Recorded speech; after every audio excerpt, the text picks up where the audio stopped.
데드캣 바운드라는 말은 혹시 아시나요? 데드캣 바운드가 뭐예요? 죽은 고양이도 통하고 진동이 있다는 얘기잖아요. 공을 튀기면 더욱더 반동이 큰 것처럼. 이 반동이 자연스러운 자연 반동이라는 얘기예요. 한국말로 하면 자율 반등, 자연 반등. 그러면 이 정도의 하락이라면, 코스닥이 10%가 빠지는 하락이라면 자율 반등은 점점 가까워지고 있는 거죠. 그게 평균 회기죠. 그래서 평균 회기 관점에선 자율 반등을 기다려도 되는 구간인데, 계속 제가 지난주부터 말씀드렸던 추석이 맞물려 있기 때문에 생각보다 더 빠지는 것 같고, 내일이 추석의 마지막 날이잖아요. 좀 추석 앞두고 스마트머니들이 들어올 확률, 또는 추석 지나고 좀 시장이 안정될 확률, 이런 쪽으로 확률적 접근을 좀 해나가신다면 슬퍼할 겨를이 없다. 또 새로운 판이 짜여질 확률이 있다.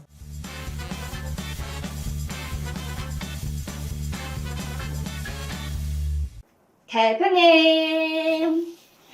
뭐가 그렇게 즐거워, 라이씨. 대표님, 오늘 내 표정이 안 좋으시네요. 혹시 라이씨 오늘 네. 러닝클럽 취소돼서 즐거운 거 아니야? 너무 슬픕니다. 내가 늘 말하지. 비 오는 거가 두렵고 비 오는 게 싫어서 안 뛰면 우린 결국 넘어질 수밖에 없어. 늘 하던 대로. 제가 장이 안 좋을 때 하는 말이 있습니다. 늘 하던 대로. 근데 요즘에 장이 안 좋아지고 장종시장을 잘 못 올렸거든요. 그래서 좀 혹시 구독자분들 중에 야, 너 요즘에 시향도 안 올리고 늘 하던 대로 하자는 거야? 뭐 이렇게 생각하실 수 있는데, 장이 안 좋아서 안 올리는 건 아니고요. 제가 이제 좀 약속이 있을 때가 있어요. 미팅 같은 거. 그래서 뭐 12시, 뭐 11시 이렇게 미팅을 가끔 잡을 때는 장종시장을 좀 때를 놓치게 되더라고요. 그래서 또 뭐 때 늦춰고 음선으로 계속 떨어지는데 뭐 오후 1시에 올릴 수도 없고, 그래서 좀 지난주부터 오늘까지 뭐 한 하루 이틀 2, 3일 장종시장 못 올리는 건 좀 그렇게 변명을 하고 싶고요. 그 늘 하던 대로라는 말은 제가 굉장히 좋아하는 말인데요. 이쪽 우리 주식 쪽에서 뭐 우리가 외국의 유명한 주식 투자 성공자들인 뭐 워렌 버핏, 피터 린치, 아니면 더 이전에 추세 매매의 아버지인 제시 리버모, 또는 시장의 마법사들에 나오는 정말 마법 같은 수익률을 내는 사람들, 대부분 논조가 너무 큰 감정 기복 없이 늘 차분하고 담대하고 이런 마음을 유지하라는 말이 굉장히 많습니다. 거기에는 분명히 자기 자신에 대한 자신감이나 자신의 룰을 지키면 확률적으로 수익이 된다는 믿음 뭐 이런 거겠죠. 근데 이제 먼 나라 이야기니까 우리나라로 친다면, 우리나라의 에피소드 중에 제일 늘 하던 대로 해야 돼라고 생각했던 게, 우리 쪽 파생 쪽으로 보면은 여태까지 성공했던 라인들이 있어요. 목포 세발낙지, 압구정동 미꾸라지, 홍콩 숭어 뭐 이런 식으로. 안 웃겨? 대부분 물고기입니다. 물고기. 해산물 물고기. 그래서 사실은 제가 수익률 대회에서 한 4-5번 수상했잖아요. 그 중에 한 번이 뭐 이세무사로 나간 적도 있고 뭐 몇 번 있어요. 근데 이제 그 중에 아이디 하나가 뭐였냐면 강남 장어였습니다. 실화예요. 제가 수익률 대회 수상했던 그 아이디 중에 하나가 강남 장어가 있었어요. 약간 그 계보를 잇고 싶었던 거죠. 강남 장어로서 성공한 투자자들의 계보를 잇고 싶었는데, 그 에피소드가 이제 압구정동 미꾸라지님의 에피소드인데, 뭐 수천억을 벌었던 걸로 유명하신 분인데요. 하루에 뭐 한 100억 정도의 손실이 나서 같이 함께 하시는 동료분들이 오늘은 진짜 힘든 날이네. 원래 이렇게 끝나고 탁구를 치셨다고 해요. 에피소드 읽은 그대로예요. 뭐 제가 아는 분이 아니니까. 원래 이렇게 직원들끼리 탁구 한 게임 치고 호프 한잔 하고 집에 가는 게 좀 루틴이었는데, 그날 이제 너무 큰 시장의 변동성이 있고 손실이 나서 오늘은 그냥 집에 가겠구나. 근데 뭐해, 탁구 치러 안 가? 뭐해, 뭐 맥주 한잔 안 마셔? 그러고 집에 갔다고 하네요. 그래서 그걸 보면서 사실 저는 루틴의 중요성, 마음의 평상심의 중요성, 이런 거를 많이 공부할 수 있었거든요. 오늘 사실 이게 잡소리예요. 근데 제가 늘 말씀드리지만 그 잡소리에서 숫자만 붙이면 잡스의 소리거든요. 우리가 가장 창의적이고 성공한 기업가인 스티브 잡스의 소리가 얼마나 우리한테 영감을 주고 울림을 주나요? 그죠? 그런 관점에서 봤을 때 오늘 추석 전 보너스는커녕 추석 떡값은커녕 추석날 송편 사 먹을 돈까지 지금 다 뺏어간 장세입니다. 굉장히 우울하고 추석 앞도 꼭 이렇게까지 빠져야 되나 뭐 이런 좀 약간의 화 또는 약간의 짜증, 그거보다 더 큰 건 약간의 두려움. 근데 그 화, 짜증, 두려움을 그냥 장 마감함부터 다 내려놓고 늘 하던 대로 루틴대로 하고 이겨내자라고. 지수 분석, 제가 그랬죠. 종목 분석보다 더 중요한 때가 지수 분석의 시기가 있고, 사실 오늘 같은 경우는 지수 분석보다 더 중요한 마인드 컨트롤의 날이에요. 오늘 지수 분석의 의미가 뭐가 있나요? 지지선 다 깼잖아요. 지난주 금요일 날 아슬아슬하게 200일선 전저점 2500 지난주 금요일 날 아슬아슬 지켰다면 어제는 걸쳤었죠. 근데 오늘은 완전히 깨고 내려갔죠. 그럼 지지선 깼으니까 깨고 내려가는 건 당연한 거고 지수 분석 의미도 없어. 더 투명 나왔어도 할 말 없는 그런 용산이잖아요. 그러면은 오늘 같은 날은 뭐냐? 마인드 컨트롤 연습하는 날이라고 보시면 돼요. 오늘 마인드 컨트롤 연습 여기까지 했으니까 방송 그만 찍어도 될까? 자, 보시면 사실 여기에서 어떤 분석을 하는 건 큰 의미는 없습니다. 왜냐면 내일이 추석 바로 전날이고요. 제가 요 목금 전 요때 지난주 목요일 날 아마 제가 방송을 했었겠죠. 그리고 지금 이틀 안 했는데 이 목요일 날 방송을 했을 때 뭐라고 말씀드렸냐면 정확히 기억나는데 단기 매매와 중장기 투자를 구분해서 단기 매매는 사실 추석 전에 안 하는 게 맞다. 왜? 요런 게 뻔하잖아요. 이렇게 힘없는 장이 뻔한데 굳이 뭘 먹을 게 있다고 그냥 안 하고 있다가 추석 편하게 보내고 괜히 물려갖고 잔뜩 포지션 단기 매매 하루 이틀짜리 스윙하려고 그랬는데 물려갖고 잔뜩 포지션 몰빵해놓고 추석 보내면 그냥 뭐 기쁜 추석이 되겠어요? 그러니까 안 하는 게 맞죠. 그리고 중장기 투자는 원래 하던 대로 하면 되지. 왜? 중장기 투자를 하루 이틀 떨어지거나 하루 이틀 오른다고 막 거기에서 변심을 하면 그건 중장기 투자가 아니거든요. 그 말씀은 여전히 드리고 싶어요. 여기서 사실 떨어졌다고 해도 지수 5%거든요. 중장기 투자하면서 뭐 5%, 10% 먹으러 들어가는 분 있나요? 나는 6개월, 1년, 2년 들어갈 거야. 목표 수익률 5%야. 그럼 은행에 넣는 게 낫지. 1년, 2년을 투자하면서 5%, 10%가 목표 수익률이면 은행에 넣는 게 낫지 않나요? 그래서 어차피 중장기 투자가 30%, 50%, 100%가 목표라면 5%, 10%의 변동에 크게 막 내가 슬퍼할 일은 아니니까 중장기 투자자는 마음을 굳게 먹으시면 돼요. 난 원래 길게 본 건데. 반대로 단기 매매자들은 안 건드리는 게 맞았다니까. 뭐 맨날 음선 나오는데 굳이 뭘 건드려요. 더군다나 추석도 앞두고 있고 거래도 계속 줄고 있는데.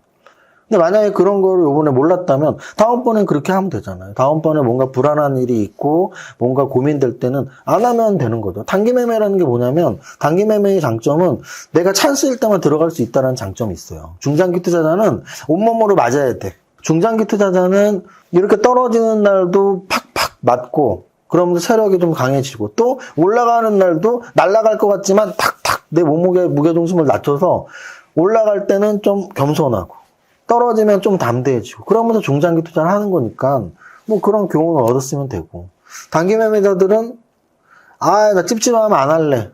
난 찬스 때 하는 거야. 지금 추석 앞두고서 사실 단기 매매가 먹을 구간이 없었단 말이죠. 그럼 굳이 뭐 할 필요는 없었죠. 그래서 지수 분석은 중요한 시기가 넘어서 지금 사실은 하락할 자리에서 요 지지선을 깼기 때문에 하락할 자리에서 음선이 나왔다. 그러면 그 다음은 어딘데는 사실 지금 예측하고 싶진 않습니다. 다만 요 고점부터 빠진 폭 같은 거를 보는 거죠. 그런데 내일이 9월의 마지막 날입니다. 그럼 내일이 9월의 마지막 날인데 코스닥의 월봉을 보면 이번 달에 10.83%가 빠졌어요. 그리고 아래 꼬리가 전혀 없습니다. 내일이 9월의 마지막 날이고. 그래서 내일 만약에 뭐 1%, 2% 더 빠지면은 10% 이상 크게 빠지는 거예요. 아래 꼬리 없이. 근데, 그런 장은 사실은 작년에는 3번이나 있었어요. 1월 28일 날 15% 하락. 6월 말에 16% 하락. 또 9월 달에 뭐 16% 하락. 그래서 1월에 폭락, 6월에 폭락, 9월에 폭락이 거의 수거야, 수거. 2022년 장 한마디로 말해라. 1월에 폭락, 6월에 폭락, 9월에 폭락. 그럼 올해 같은 경우는 올해의 장은 음선이 9개월 중에 이제 3개월째 코스닥 음선이 나오는 거고요. 그것도 음선 앞에 2개가 하락폭이 거의 없던 음선이었으니까 올해 들어서 최대의 하락폭입니다. 그러면 이게 추세의 관점에서 본다면 이번 하락이 막 추세적인 하락의 시기에 나온 건 아니란 말이에요. 올해 장이 좋았기 때문에. 그래서 반등은 점점 가까워지고 있는 건 맞아요. 내일부터 반등이야 라는 말은 못하지만 가까워지고 있는 건 맞아요. 확률적으로 우리가 동전을 던졌을 때 10,000번을 던지면 앞이 5,000번, 뒤가 5,000번이 나올 거예요. 하지만 10번, 20번을 던졌을 때 연속으로 앞이 계속 나올 확률은 독립적 사건일 거예요. 10번이 나올 수도 있습니다. 1000분의 1의 확률로 1000번 던지면 10번이 연속으로 붙어 있을 거예요. 하락은 10번, 11번, 12번, 13번이 연속 나올수록 상승의 반등의 확률은 높아져요. 특히 지수는. 왜냐하면 종목은 상장 폐지가 되기 때문에 한 달 내내 떨어지다 상장 폐지 될 수도 있지만 지수는, 한 나라의 지수는 그 나라가 상장 폐지 되지 않는단 말이죠. 그래서 떨어질수록 이제 진짜 방금 가까워졌는데 라는 생각은 어찌 보면 타당한 거고요. 추세적으로는 하락이지만 평균 회귀가 맞물리는 거예요. 이게 이 차트를 볼 때 추세랑 평균 회귀가 늘 상충하는 구간이 있어요. 추세로만 상승 추세, 하락 추세. 근데 또 너무 급격한 상승, 급격한 하락이 나오면 평균 회귀. 그래서 제가 급등주들을 바닥 대비 너무 많이 오르고 이평선이 이격이 벌어지면 좀 조심하자는 얘기가 딱 그거거든요. 추세적으로는 상승 추세지만 평균 회귀의 힘이 또 작동할 수 있는 너무 급등이 나왔을 때. 근데 마찬가지로 특히 지수는 급등이나 급락이 나오면 추세적으로는 급락인데 평균 회귀가 가까워졌어 라고 이렇게 인식할 수 있는 거죠. 이렇게 추세와 평균 회귀의 설명은 아마 처음 들어보시는 분들이 거의 대다수일 거예요. 이렇게 설명한 사람은 없죠. 왜? 저는 제가 스스로 생각해서 하는 거니까. 주식은 늘 창의적으로 이론들을 내가 재조합을 해야 되는데요. 주식 이론 중에 두 가지가 있어요. 추세 이론이 있고 평균 회귀 이론이 있거든요. 근데 그거는 정확히 엇갈리는 이론이에요. 추세 추종은 추세 추종하니까 최근에 선물 받은 책이 생각나네요. 제가 이레미디어에서 이레미디어 책을 2권을 냈기 때문에 뭐 이런 광고 약속이 아닌 그냥 저자로서의 대우인가 봐요. 한 달에 한 번씩 이레미디어 책이 나오는 걸로 알고 있는데 매달 책을 보내줍니다. 근데 제가 사실은 근데 어떤 약속을 한 게 아니니까 여기 유튜브에서 말할 필요가 없죠. 근데 이번 달에 지난주인가 일주일 전에 와서 온 책이에요. 근데 추세 매매의 대가들 유명한 분 꽤 들어가 있더라고요. 그래서 마치 시장의 마법사들 안에 유명한 트레이더들이 한 10명씩 들어가 있는 것처럼 여기 추세매매 대가들 해서 추세매매로 돈을 버신 분들이 10분이 들어가 있는 거예요. 그래서 뭐 꼭 이 책을 추천하는 건 아니지만 추세매매가 이렇게 한 축이라는 거죠. 대가들이 있을 정도로 큰 돈을 번 사람이 있을 정도로 한 축이에요. 특히 차트 분석에서 핵심은 추세매매거든요. 그러면 추세매매가 다냐 하면 그렇지 않죠. 추세의 반대는 평균 회귀예요. 추세는 한 방향으로 가는 거죠. 평균 회귀는 계속 어떻게 오르냐? 다시 떨어지지. 어떻게 계속 떨어지냐? 오르지. 그럼 두 개는 완전히 반대죠. 근데 이 반대를 하나로 합친 제 논리가 뭐냐면, 추세 추종이 맞는데, 저는 확률적으로는 추세 추종이 맞다고 봐요. 그런데 이 각도가 완만할 땐 맞는데, 갑자기 급등을 해? 그러면 이 갑작스러운 급등은 결국은 한 번의 조정이 나오게 마련이에요. 마찬가지로. 완만한 하락일 땐 추세 하락이 맞는데, 갑자기 급락을 하면, 데드캣 바운드라는 말은 혹시 아시나요? 데드캣 바운드가 뭐예요? 죽은 고양이도 퉁하고 진동이 있다는 얘기잖아요.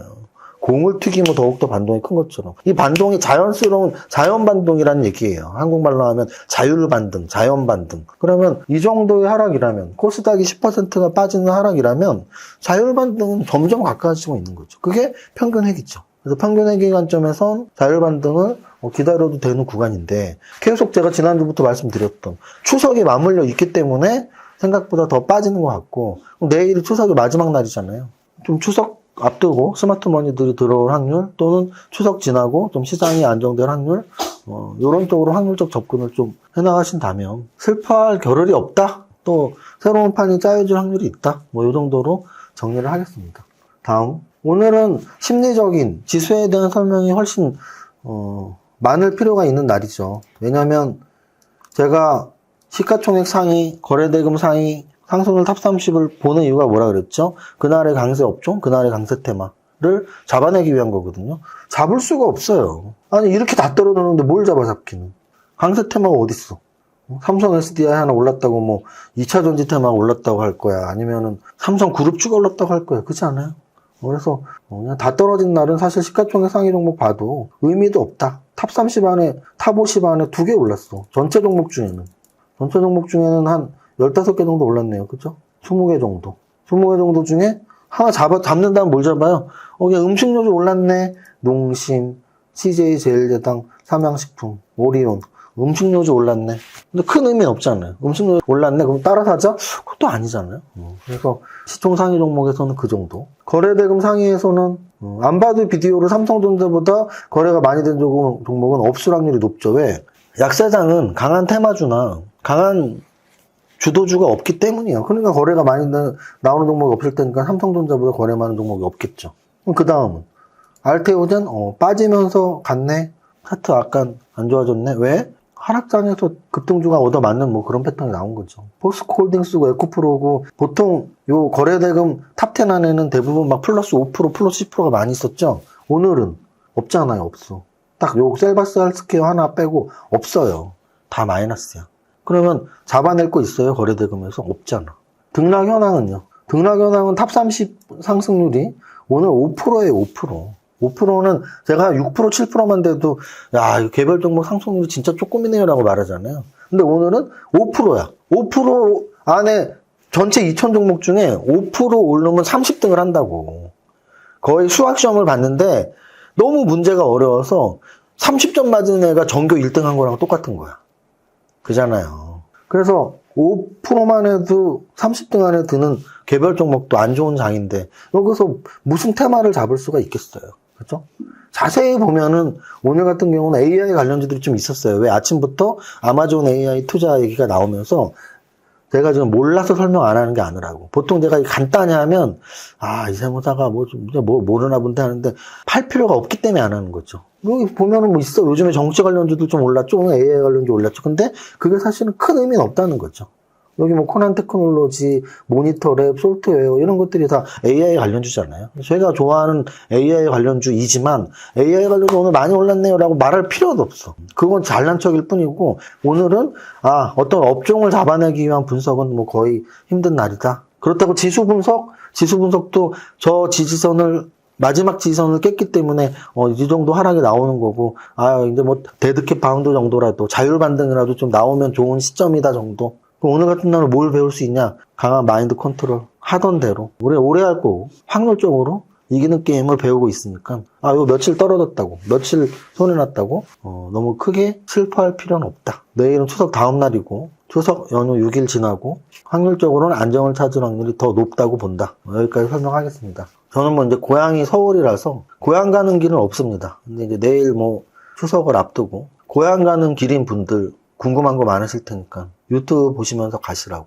또 지난번 저희 회사 휴가 때는 우리 라이 씨가 이렇게 준비를 많이 해서 휴가 때도 매일 영상이 올라갔는데 이번에는 추석 연휴라서 그런 준비를 하지 않은 상태예요. 그래서 그러면 제가 내일 좀 한 1시간 반, 2시간 길게 영상을 찍으면 뭐 하루에 20분씩 뭐 일주일을 볼 수도 있고 또 그 영상 내용이 좋다면 추석 연휴 때 심심할 때마다 2번, 3번 볼 수 있으니까 내일은 한 1시간 반에서 2시간 라이브로 편집 없이 일단은 라이브로 할 예정이고요. 그 라이브 된 영상이 올라갈지 안 올라갈지는 영상 퀄리티 봐서 여러분들의 호응도나 유튜브 라이브 참여 숫자 그리고 또 제 컨디션 이런 걸 봐서 녹화를 올릴지 안 올릴지 뭐 녹화 라이브 끝나고 결정을 해서 그렇게 할 테니까 내일 뭐 고향 가시는 분들 또 뭐 추석 연휴 앞두고 주식 공부하시고 싶으신 분들은 라이브 참여하시면 되겠습니다. 그게 제 추석 선물입니다. 왜냐면 시장에서 추석 선물을 안 주고 송편값까지 뺏어가 버렸어. 그래서 빈주머니에 여러분들에게 추석 선물로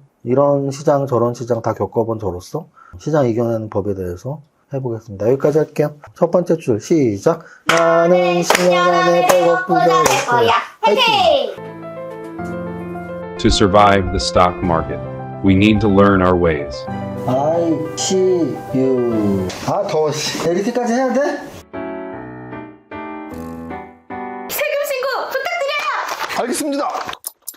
세무사는 거들 뿐. 하나 둘 셋 이전 세금 신고 완료. 마구! 마십! 성공했어! 죽을 뻔했네.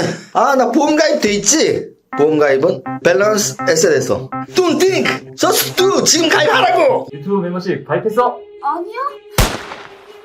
제발 가입해! 이러다 다 죽어!